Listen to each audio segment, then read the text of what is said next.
Ladies and gentlemen, good day and welcome to Sterlite Technologies Limited Q3 FY26 earnings conference call.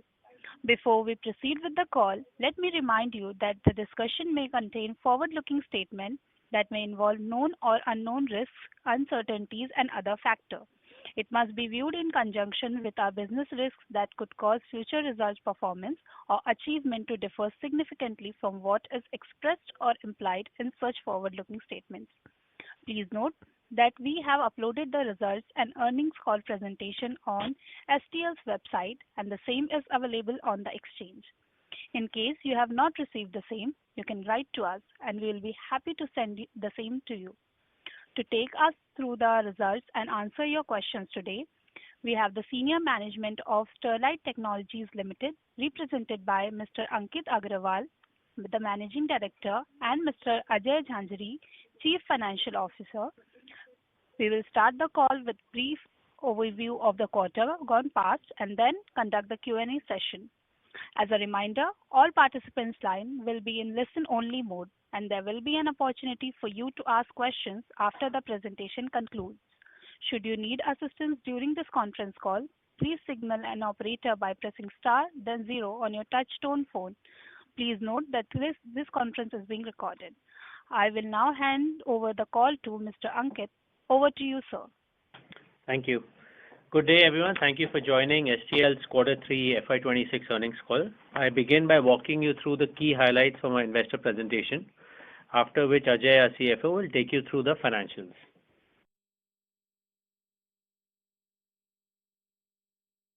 STL is a global leader in digital connectivity infrastructure, serving telecom operators, data centers, citizen networks, as well as large enterprises. We operate through two business divisions: optical networking business (ONB), which gives us end-to-end play in optical fiber cables, specialty cables, as well as connectivity. Our digital and technology solutions adds cloud, cybersecurity, enterprise SaaS, AI, and product engineering. We are number one in India as an end-to-end optical manufacturer with almost 8% optical fiber cable market share outside of China. With 30 plus years of leadership, more than 780 patents, and 10 plus zero waste manufacturing facilities worldwide, STL is leading the next wave of global digital infrastructure. At STL, we are one amongst very few companies in the world who have mastered the journey from glass to gigabit. It starts with the purest grade of silicon, which we transform through advanced processes like silicon tetrachloride formation, chemical vapor deposition, and high precision sintering to create ultra-pure glass preforms, which are the backbone of optical fiber. From there, we draw the highest grade optical fiber, design high-density cables, and develop reliable connectivity products that power data centers and telecom networks around the world.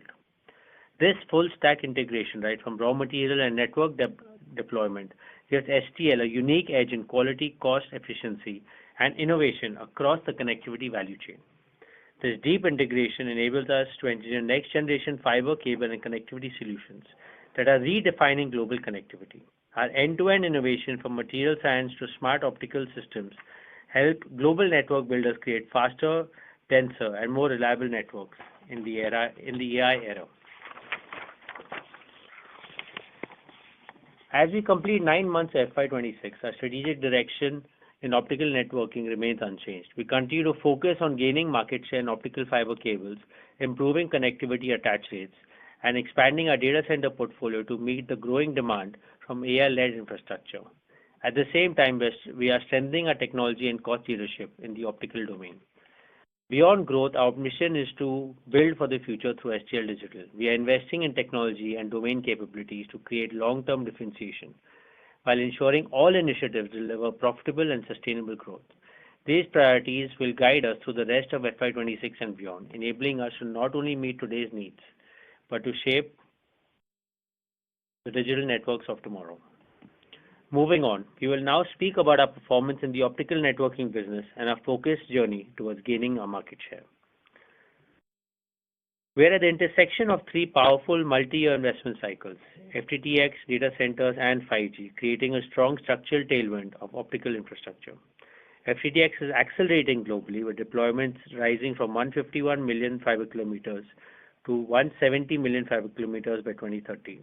In the US alone, over 100 million homes will be served by fiber by 2030, supported by large government programs like BEAD and BharatNet in India.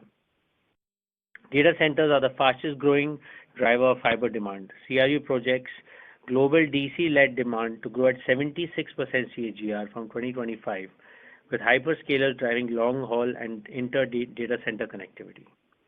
Global DC capex is expected to approach almost $600 billion by 2027.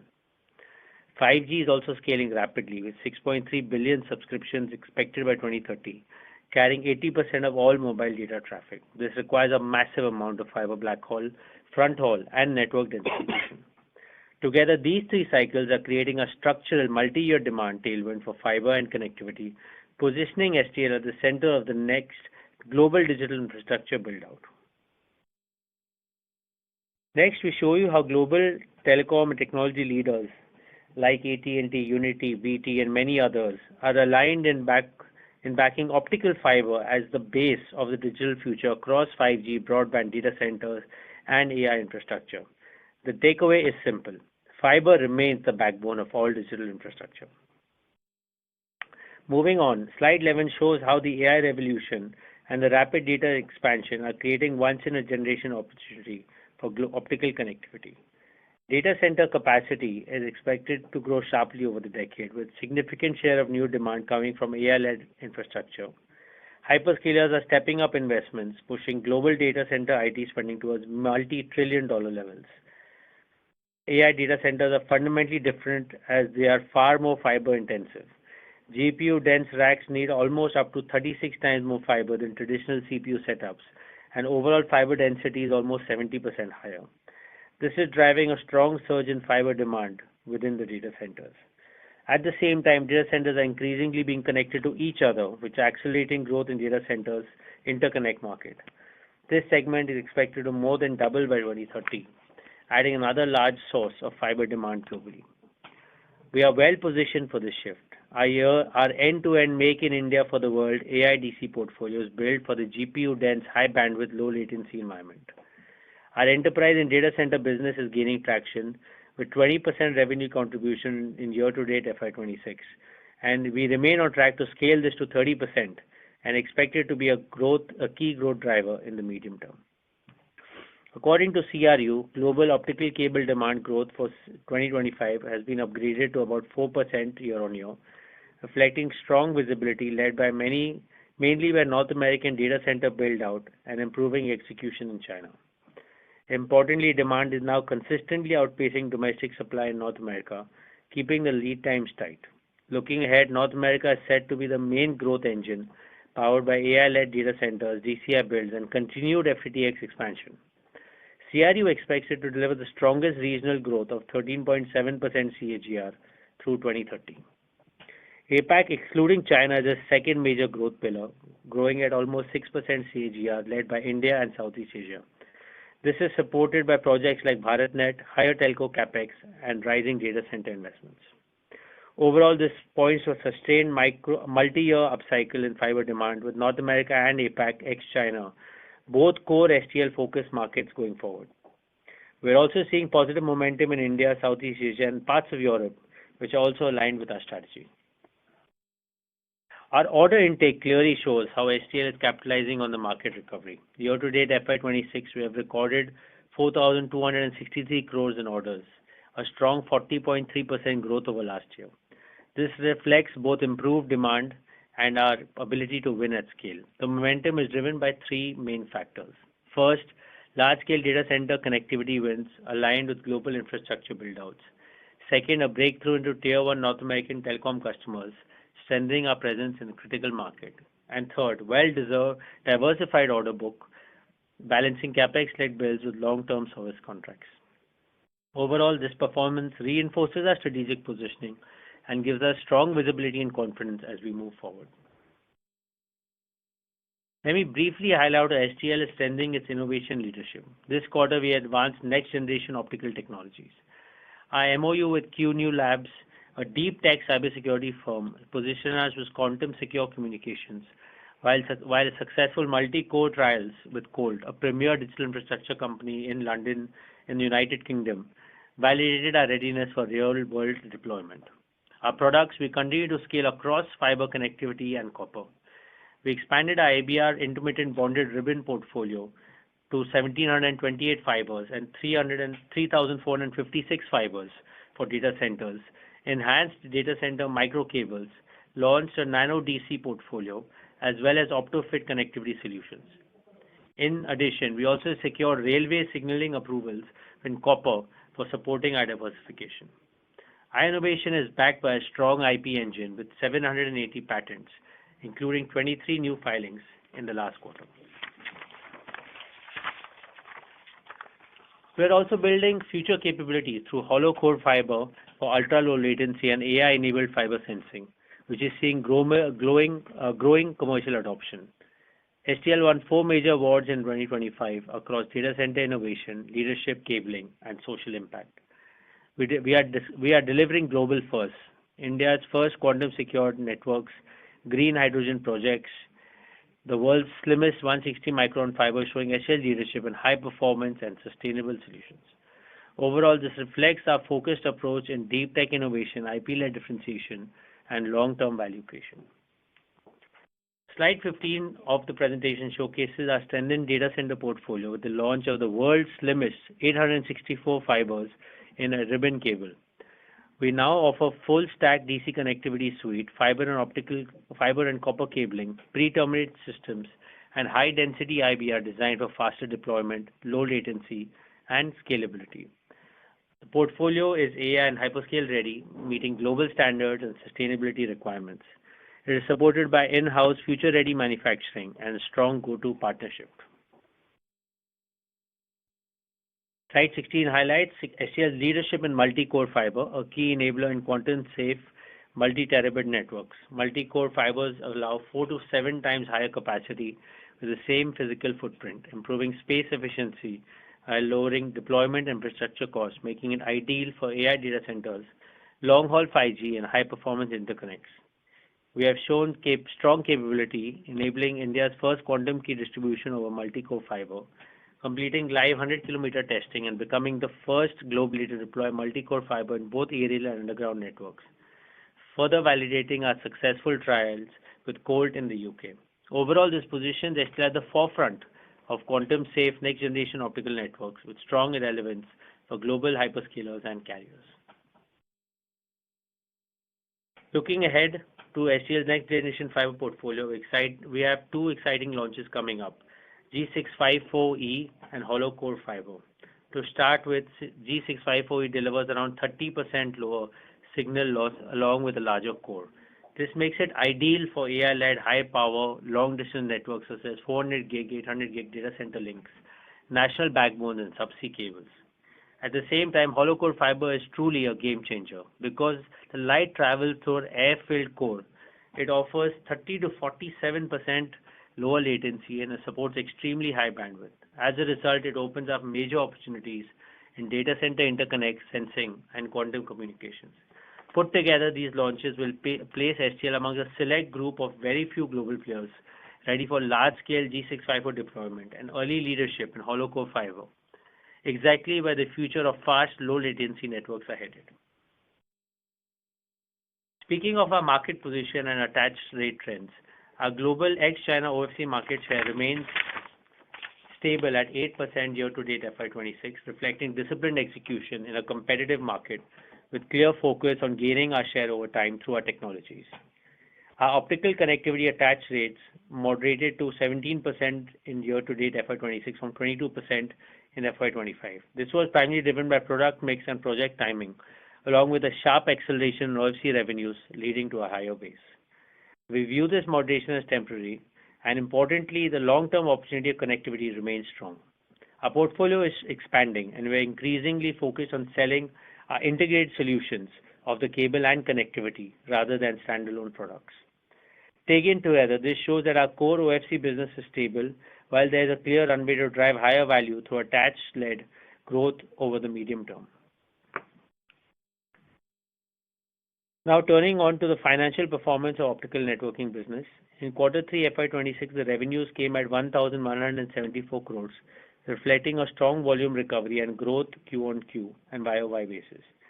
For Y-to-date, FY26 revenues increased to 3,115 crores, indicating sustained momentum.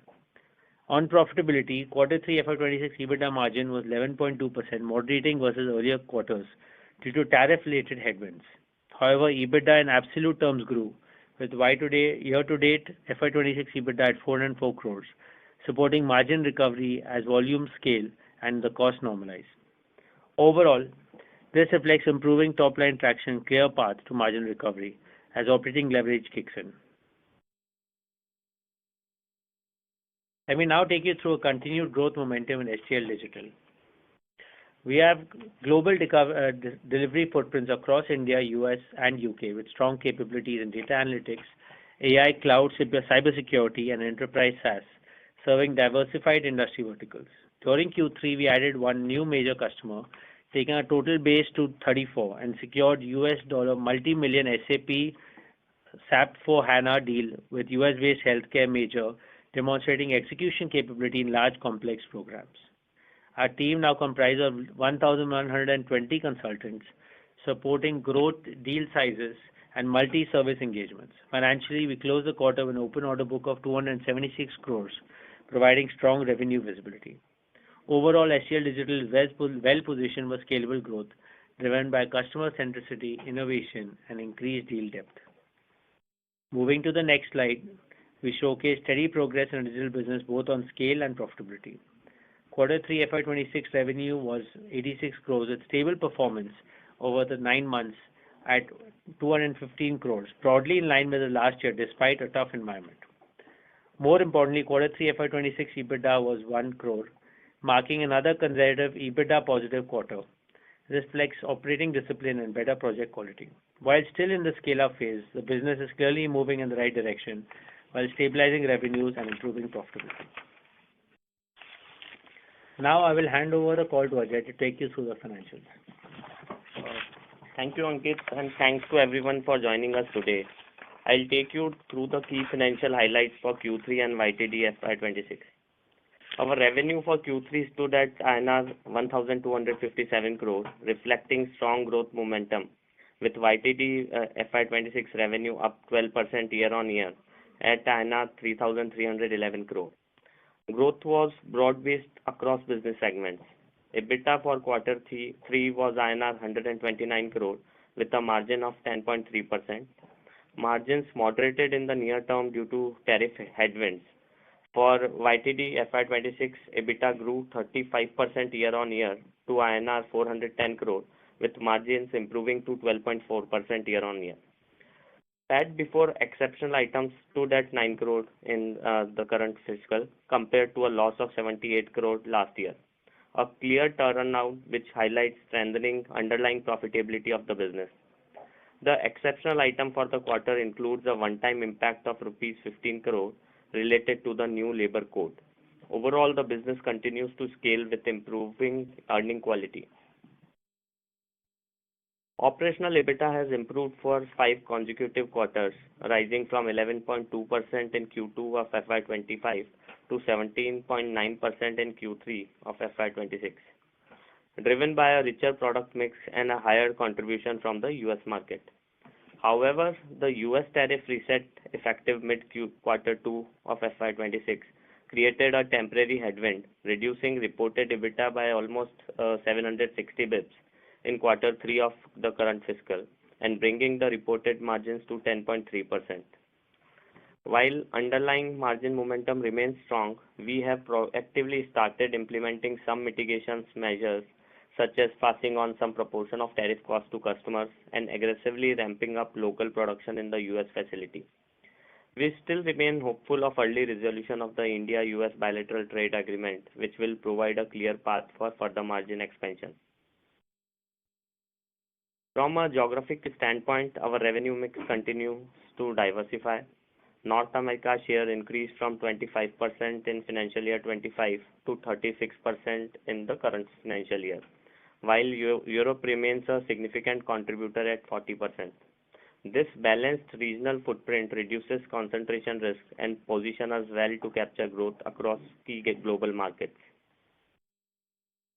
Moving to the order book, we have seen continued momentum this quarter. Our open order book stood at 5,325 crore, up from 5,188 crore in Q2 FY26, reflecting healthy order inflows and strong market confidence.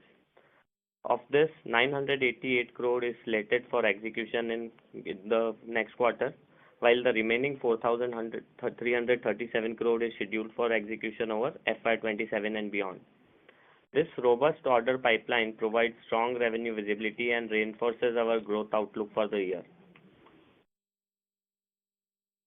On slide 30, we have shared an abridged snapshot of our reported numbers for your reference. Net debt stands at 1,331 crore with debt to equity ratio of 0.87 and net debt to EBITDA at 2.58x. With this now, I hand it over back to Ankit for updates on our social responsibility initiatives and closing remarks. Thank you, Ajay.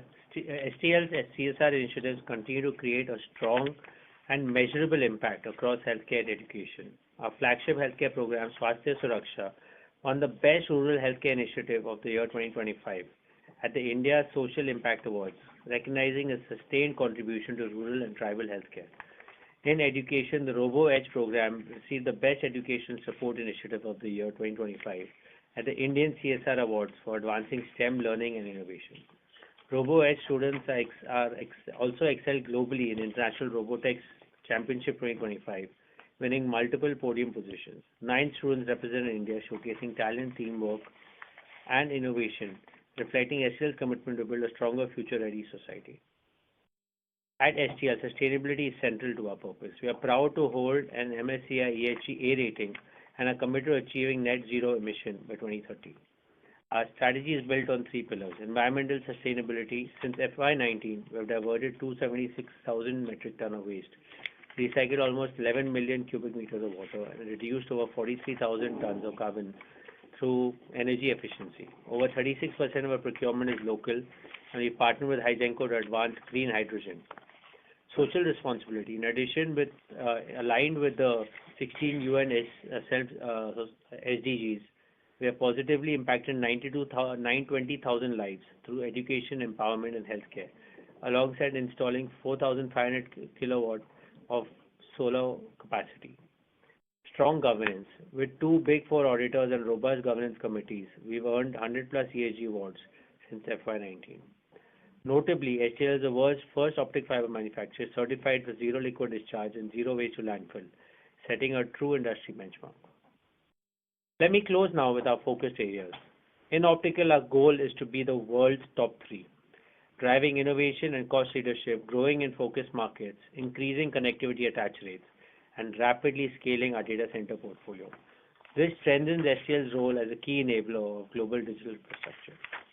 In digital, our priority is simple: grow revenue with profitability through disciplined execution and scalable platforms. These priorities position STL for sustainable long-term growth. With this, I will close my opening remarks and hand over to the operator to open the floor for questions. Thank you. Thank you very much. We will now begin the question and answer session.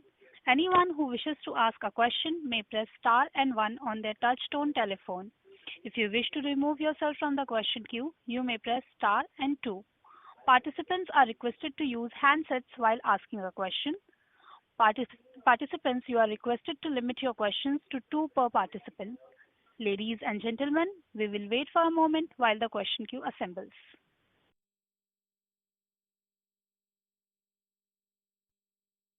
The first question is from the line of Mr. Jalaj from Swan Investment. Please go ahead. Yeah, hope I'm audible. Yes. Yeah, thanks for the opportunity. Sir, my first question was around the tariffs and the impact on the margins. So, 2 parts of it. Firstly, should we consider this is the maximum impact the tariffs would have had, because since it was the full quarter impact we would have had this quarter?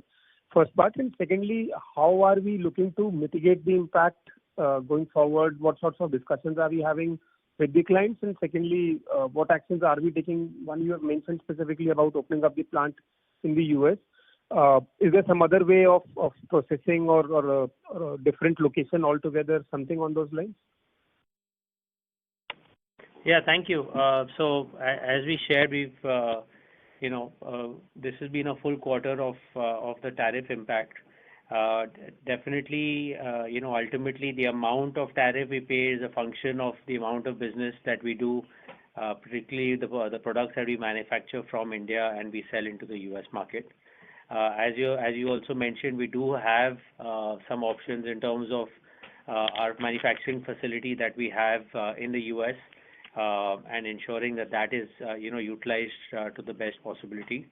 We are evaluating various other options of how we can reduce our impact of the tariffs, but principally, as we have shared, our focus markets and our growth markets continue to be the US and Europe in particular.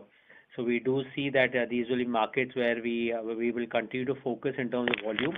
And in terms of the tariff impact itself, definitely we will see what more we can do to reduce the percentage that is impactful to us. Beyond this, I won't be able to share for competitive reasons and confidentiality reasons. Got it, sir. And sir, one more point was, so let's assume there's a tariff of 20% on the goods. So the realizations we are booking in our P&L right now would be, if the item was worth 100, so we are booking it at 125 right now? So the tariff is actually a cost which is on us. It is now up to us whether we can pass it on to the end customers or not.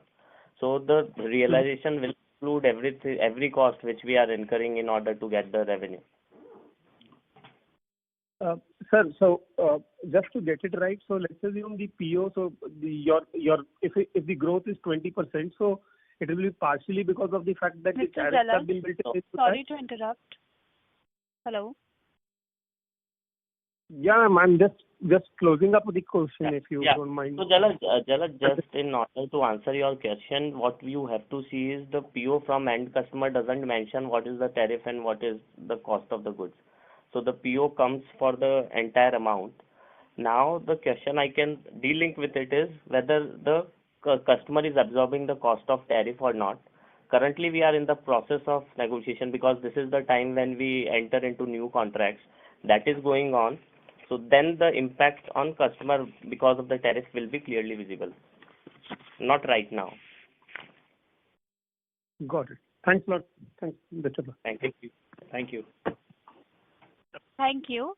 The next question is from the line of Mr. Nikhil Chaudhary from Nuvama. Please go ahead. Thanks for the opportunity and congratulations on very strong revenue growth. First question, Ankit, on AI opportunity. So we have been talking about the portfolio we are creating, especially related to AI products. Where we are in that journey, and the 30% revenue comment which you gave earlier, any possible timeline when we can reach 30% revenue from AI in enterprise business? Yeah, so thank you, Nikhil. So I think definitely as we've been speaking, this is pretty interesting market dynamics where you have the telecom operators looking to build out networks for themselves. They're also building interconnects for the data center requirements, and then you've got the data centers themselves putting fiber within the data centers and in between data centers. So clearly fiber is the preferred medium. What we're clearly seeing is that the density requirements are increasing where space is clearly a constraint, and a lot of our focus on our product development, our IP and our technology has been to solve for some of these challenges. Happy to share that we continue to make good progress quarter on quarter. If you would have seen the press release we shared, we had almost 500 crores of orders broadly from the enterprise and data center segment. So this is where our portfolio is now getting converted into good order wins. And as the demand continues, as our portfolio continues to improve both on cable and connectivity, we do expect this ratio that we spoke about, 20%, to move towards 30% in the probably next 12 to 18 months. Great, Ankit. Very encouraging. Second, just on margin part, I think you partially addressed it. that you are taking some mitigation measures to reduce the overall impact. But where could we see if margin, let's say, going ahead? Any rough, even directional comment about where we are heading if we include everything, the mitigation measure, internal efficiency, where the margin could settle, let's say, in FY27? We won't be able to give a specific number, but what we've discussed in our Nikhil, in our previous calls as well. Directionally, this is a business where if we operate with the right utilizations of 70% plus, we are confident that ultimately this is a business that should be 20% EBITDA margins. And actually, you can see that in our results already. That if you exclude the tariff impact, then we would almost be at that 19% odd, 18-19%. So I think directionally the volumes are increasing, our utilizations are improving, and now it's a function of how we can mitigate the impact of tariffs, look at other ways to reduce our costs, and that should help us in our margins going forward. But as you can appreciate, it's a very dynamic situation in terms of tariffs. There are live conversations going on between the governments in terms of where it settles. So I think hopefully we get some input from the government in the next few months. Got it, Ankit. Last one, if I can squeeze in. It's early, but just wanted your thought on the possible impact of Europe with the FTA, if you have any. That's it from my side. Thank you. No, nothing currently at the moment. Again, we are very well set up, in terms of our operations in Italy. We've scaled that up quite well. We of course also have customers in the UK, which would be outside of this FTA, and already we do not have any tariff to that effect in the UK. So overall, I think it would be neutral to us in terms of the impact. Ajay, you know anything? No, so but that can increase a beneficial position for us in future. But right now, because we are having a local manufacturing setup already there, we don't see much impact. Yeah. Got it, guys. Thanks a lot and good luck. Thank you. Thank you. Thank you. Participants are requested to limit your questions to 2 per participant. The next question is from the line of Saket Kapoor from Kapoor and Co. Please go ahead.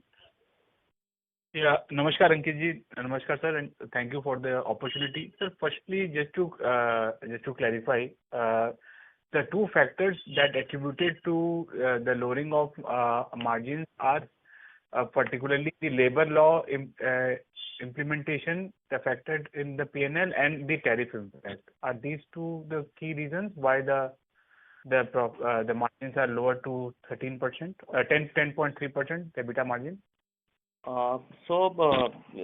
Labor code impact we have considered as an exceptional item, so that is not reflective in the EBITDA margin. So the only impact which is material enough is the tariff impact, which we have clearly demonstrated if you see on the investor presentation.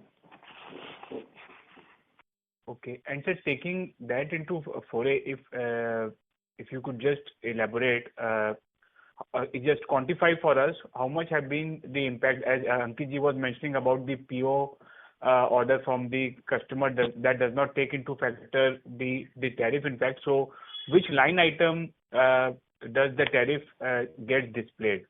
Whether it is the other expenses or the cost of raw material, where do we factor in the tariff impact? So generally, the tariff impact on the exports, what we do is settled in the cost of raw material and component consumed. Then because we are having a local manufacturing unit, part of it is also in the others. Okay, and next question number 2 was regarding the utilization levels for the US, and how are the OF and the OFC prices currently trending, sir? Yeah, Saket, so I think as we shared last time also, we're not disclosing utilization levels at unit level or company level, but broadly what we can share is that the utilizations have improved quarter on quarter. One thing that we are mindful of, particularly in our glass operations, is availability of germanium. As we have shared in the past as well, this is something that is tightly controlled, particularly by in China. And so the continued availability of germanium will be an important factor for our manufacturing of glass and then ultimately fiber and cable. So that's something that we are mindful of, but we are taking all actions to mitigate that risk. From the pricing perspective, I think overall it has been stable. It has been steady, both in China as well as in globally. So I don't see any concern on that side. And as we said that ultimately for players like us who are supplying into Europe and US, we are focused on long-term contracts with our customers, whether it's on the telecom side or the data center side. Okay, so your small answer is that prices have remained, the realizations have remained somewhat flattened or in the same vicinity that was for the second quarter. So there is no uptick, Yeah, there's no decline for sure. I think the prices always vary a little bit by market. But as I said, for us, we don't really play in this spot market at all. We're just focused on our solutions for long-term contracts with our customers. Okay, and last point was about the BharatNet rolling out, sir, and our participation in the same. How are we seeing traction on ground with respect to how the rollout for BharatNet has been, sir, in the country? I think it is currently going on. This is the phase 3 that is going on, and as you know, our group company Invenia has secured a Jammu Kashmir package where we will be supplying the cable on arm's length basis. So that is going on.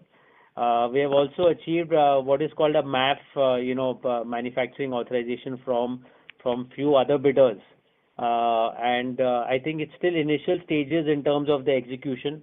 So probably, through the course of this year and next 2-3 years is where we expect the rollout of the optical fiber cable. Okay, sir. Okay, sir. Thank you. Yeah, thank you, Saket. The next question is from the line of Mr. Bala Subramaniam from Arihant Capital. Please go ahead.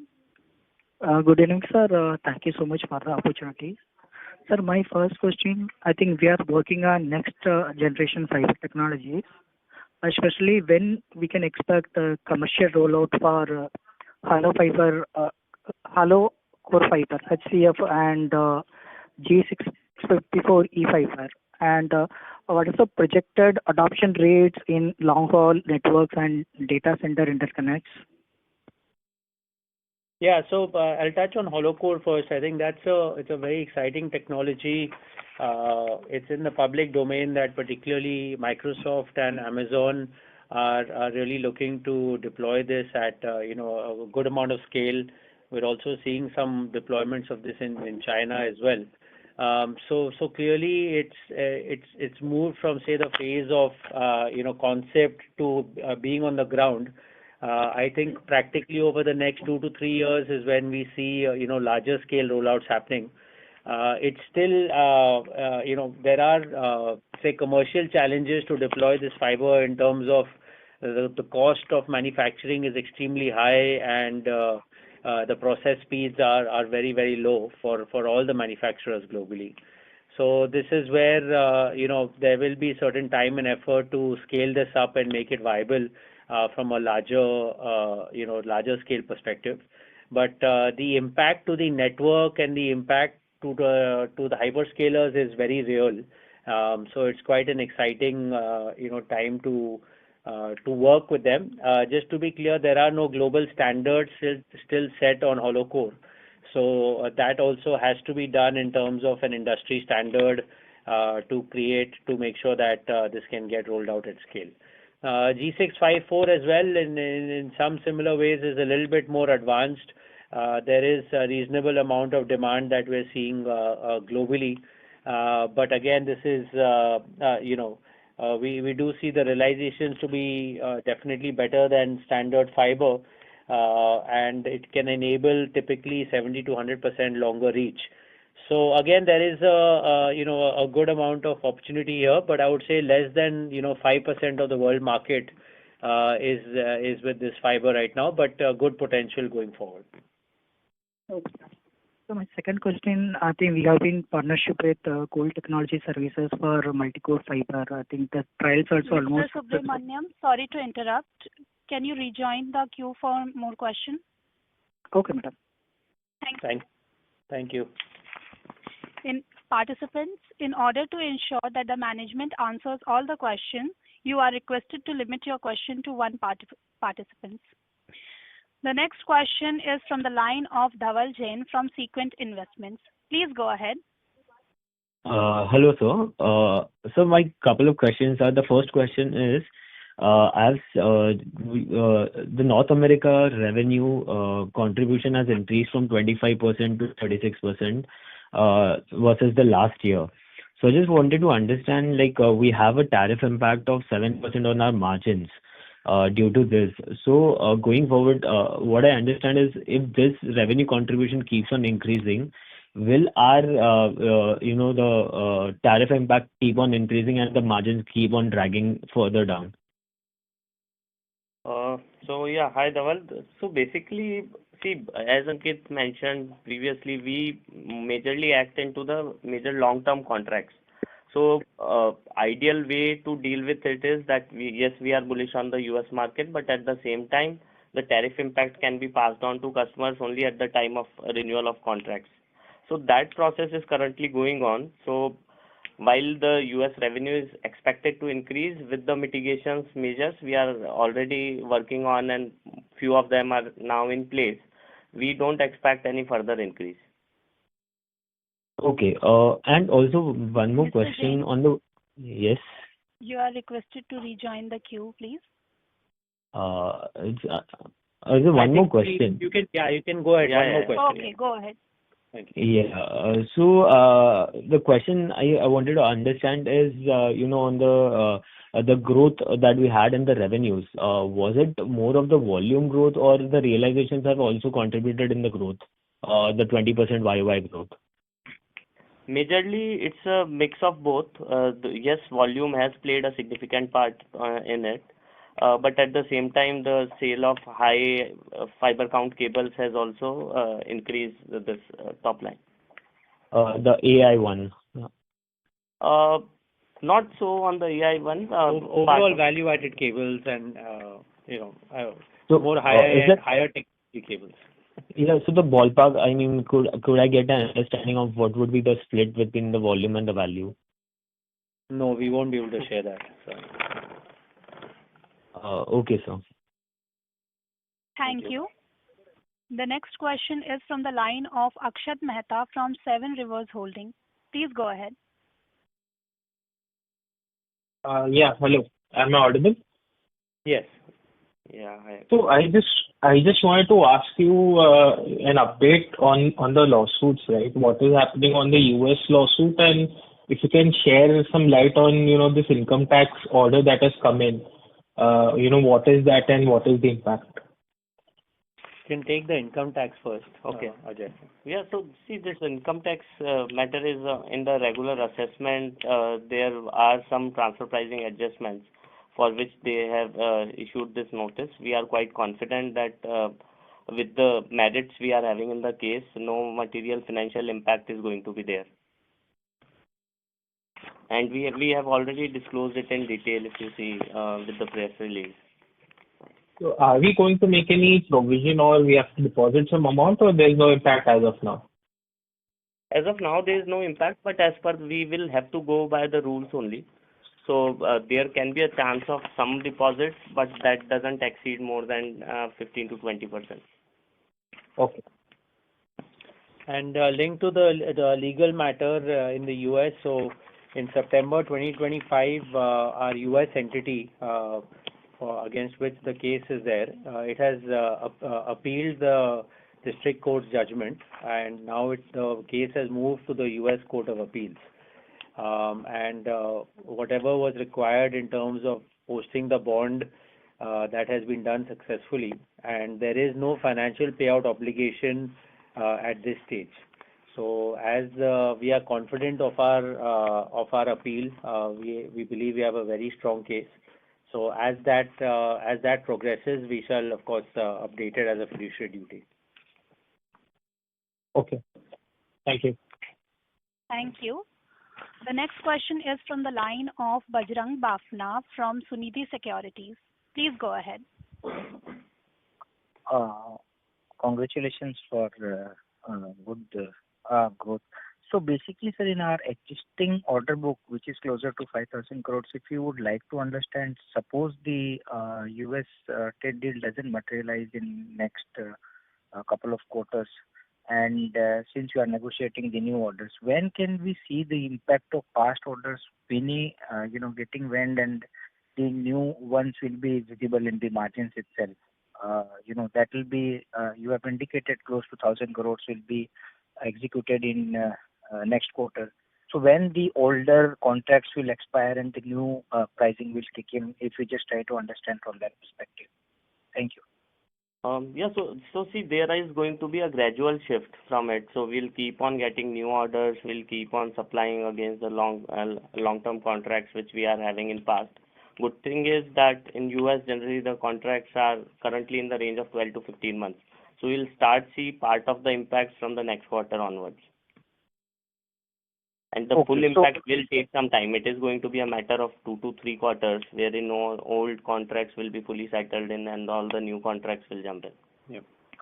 Okay, just try to understand the past contracts at which rate you have taken and the new rate which is going on currently. What is the difference in percentage terms, if you could help that out to us? Sorry, that we can't disclose on the call. No, only in percentage terms. I'm not asking any absolute $15 or $16 sort of thing.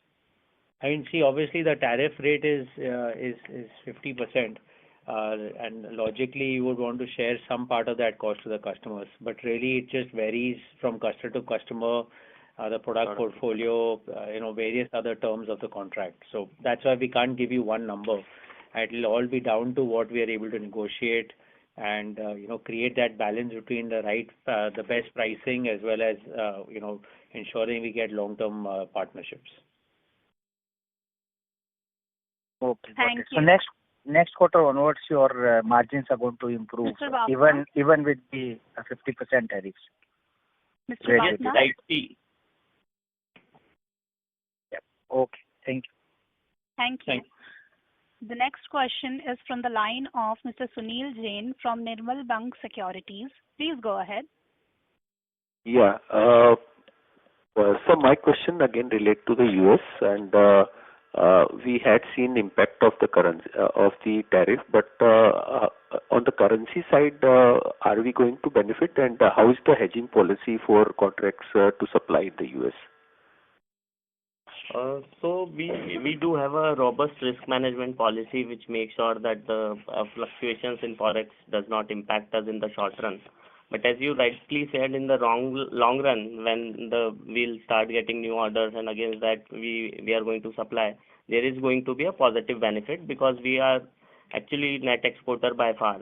Almost 80% of our revenue comes from outside India, and with the local manufacturing setup we are having in Italy and US.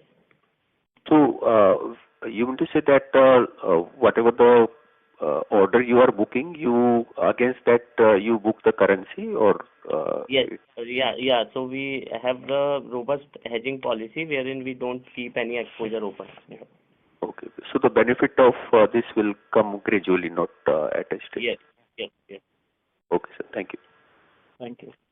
Thank you. The next question is from the line of Mr. Aditya from AK Investments. Please go ahead. Yeah. Thanks for the opportunity. Sir, I wanted to understand one thing. We have facility in the US and we have multiple facilities outside India. I understand that India has 50% tariff. But in a single quarter, if I do the math, we are burning, the impact is 80 crores. That is very huge. And for a year, if I do, it is 300 crores that we are putting out. So what is the strategy? I know you don't want to get into specifics, but can you help me as an investor? We think Sterlite as a global player and they have the facility in the US. But this impact is really very huge number. So how do you plan to utilize the US facility? How do we mitigate that? Yeah. Yeah, so look, I mean, currently we have manufacturing cable portfolio in the US, we have it in Italy, and of course we have large scale mother plant kind of operations in India. And we are very, very mindful of, three, four things. We want to ensure that, there's a variety of portfolio products that are manufactured across our facilities. So we always have to be mindful of where the demand can be met from an operating perspective, because there's a large variety on what products get produced. The second part we have to be mindful of is which is a place most optimized from a customer demand perspective, where customers require certain lead times, and where do we operationalize. And then of course is the current impact of the tariff, which currently is at the full 50%. So we are very mindful of the impact and the quantity that it is affecting us on the quarterly basis. And as we shared earlier, multiple actions are on to see how we can minimize the tariff, while at the same time we continue to see strong demand from the North America market. Currently, we do also have options of manufacturing in Europe as well and supplying into US. So all those we continue to evaluate, and be rest assured that we continue to take actions where the effective percentage rate will reduce. But certainly from an absolute amount, that's something we continue to watch, if and where, as and when our business to North America and to US continues. Sir, this is only the optical network. We are doing 30% for North America. I mean 30 to 35%. In that, the whole impact, I mean 80 CR, if I take it, it is only coming from that 300 odd crores of revenue. Is that the right math? So you can try to do that math, but there are 2-3 things which is related to tariff. One is whatever the finished goods or the semi-finished goods we are selling from India, and then the import we are doing in US from India, other than these optical fiber cables. So that math will not properly fit in if you try to find a number out of the revenue.